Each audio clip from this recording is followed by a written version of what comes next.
Welcome to another edition of Live at the Open. Day one has been a thrilling day out, and as you can see, things are heating up. The players are piling off the 18th green here at Royal St George's. Cameron Smith, a very solid round from the Australian, and there he is. Rory McIlroy finishes in style with a birdie on 18. That really G'd up the crowd here, no doubt about it. Joining them was Patrick Reed, a very much followed group, no doubt about it. Jerry, you all right, mate? Enjoy that birdie?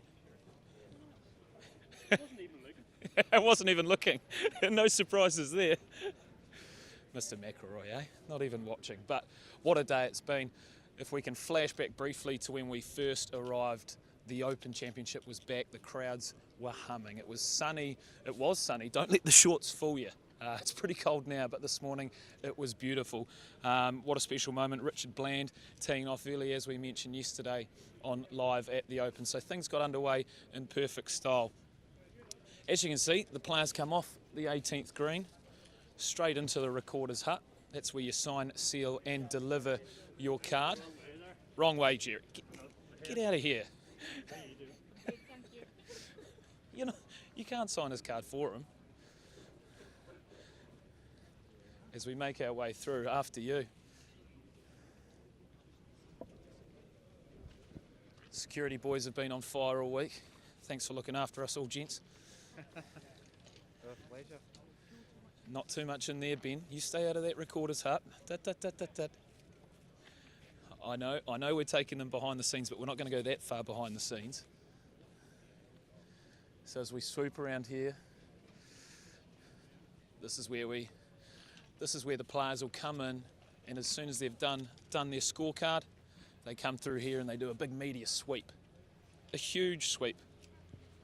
While we wait for Rory and his group to sign the card, let's talk to you about what happened out there. A great day's golf. The morning field certainly had the advantages.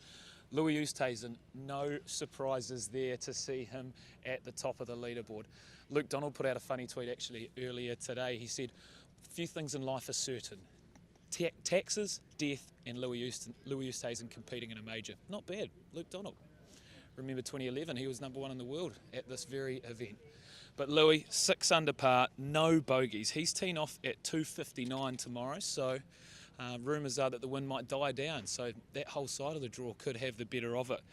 At 5 under, Jordan Spieth, no surprises there. Absolutely stunning. Today's 64 is his lowest ever opening round here at the Open Championship. His 65. My apologies. That was Louis Oosthuizen's 64. And the previous time that Spieth shot that 65, you guessed it, Royal Birkdale. Sensational. So Spieth's doing exactly what he needs to do to claim his second claret jug. Absolutely thrilling from him, no doubt about it. But let's talk about. Oh, there's Cam. Love the hair, don't we? Absolutely love the hair.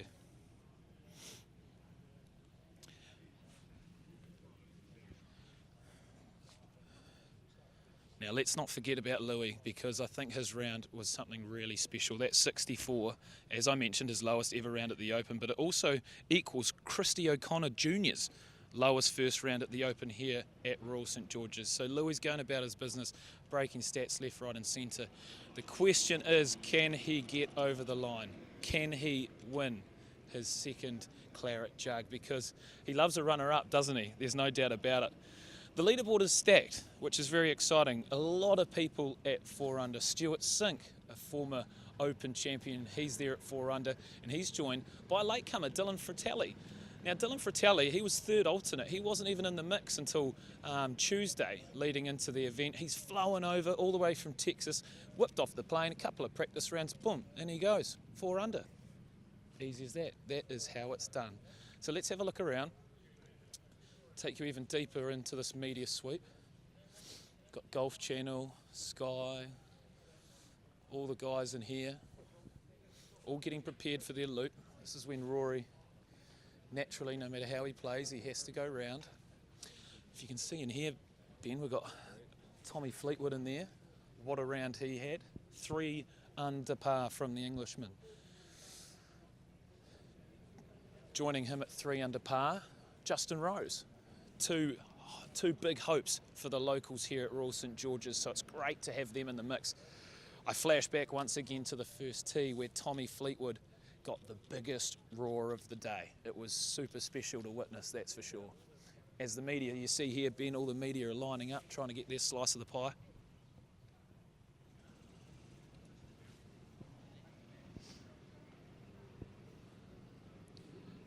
Gents, how are we? Who are we interviewing this? Who are we interviewing this evening? Who's hot off the press? Hey, you want a slice of Cam? Nice. He'll get around you. Who impressed you today? Who's impressed? Who have we been impressed by today?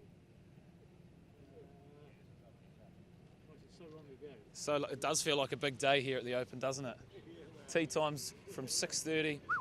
It's big hours, big shift. You'll be home for dinner soon. We won't worry about that. Here's big roars.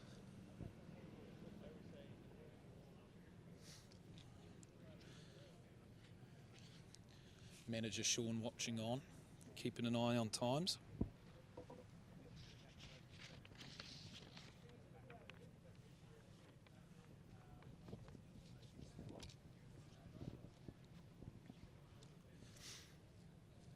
This is when things really start heating up, especially later in the championship. It's very exciting. And as you can see, oh, I own it. How are you? You expecting an interview back there, are you? You done for the day? No chance. So they swoop through, as you can see, Cam Smith now. He'll hopefully get into the media here. Stunning moustache. The moustache goes under the radar because of the mullet.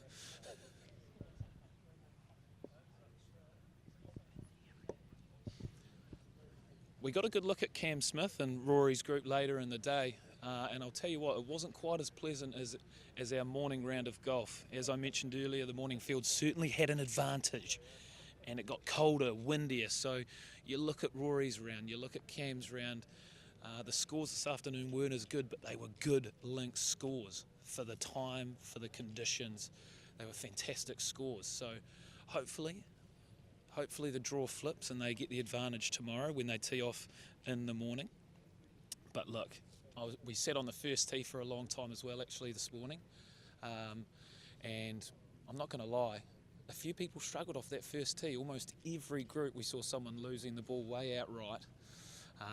And into the thick stuff. So there was a lot of early bogeys out there. But look, no lost balls, as the very kind marshals were telling us. They still found all of them, which is unlike Tiger Woods 2003.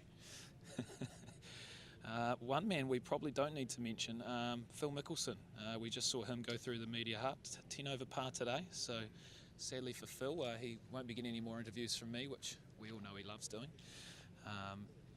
But yeah, Victor Hovland was here today with us. We were lucky enough to talk to a few of the boys. Victor Hovland, Joaquin Niemann, about the 150th Open next year. But one thing that just came to mind is they just love talking. As soon as they get off the course, they're ready for lunch. They're ready to tuck into lunch. It's amazing how draining these long links golf rounds are. So one priority for the players, all of them, they want to get stuck into the feeds, which we saw yesterday. And it's just down the road, past the media centre, and they'll be humming straight there. But as we mentioned, conditions, it's going to be pretty similar all week. The wind's going to continue picking up, and there's no rain coming at this stage. So if you ask me, that feels like exactly what the Open wants. Lovely sunshine, a bit of wind, and plenty of rain. Let's try get away from Rory before we go. If we just come over here, we'll get a goodbye wave before I wrap this things up. If we just make your way over there and I'll follow you through.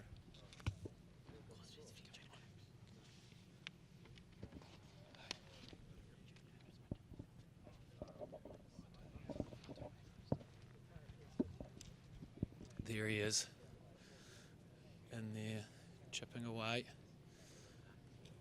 doing his deeds. So Let's look at the top two. As I mentioned earlier, Louis Oosthuizen, he's out at 3 p.m. tomorrow. Jordan Spieth, 2:26. And there's a lot of the hot half hour we mentioned. See you, Rory. Have a great day tomorrow, mate.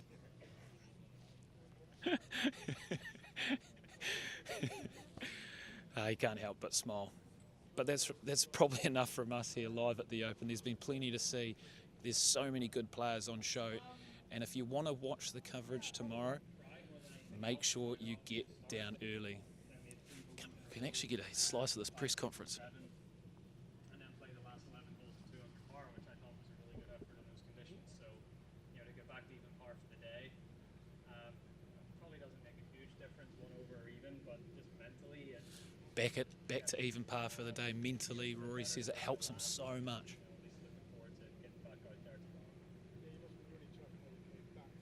He's absolutely fizz. Why wouldn't you be? He fought hard, got into the round, finishing even par, birdie on the last. It's going to be great. So as I mentioned, there's a hot half hour again in the morning. All the big guns are going to be there. So if you're coming out to the Open at Royal St George's, get up early. You need to beat the traffic, beat the waves. And if you're at home, tune in, get ready, because tomorrow morning it's going to be all guns blazing. Thanks for joining us from behind the scenes. We'll be here tomorrow to show you plenty more. Night, Rory.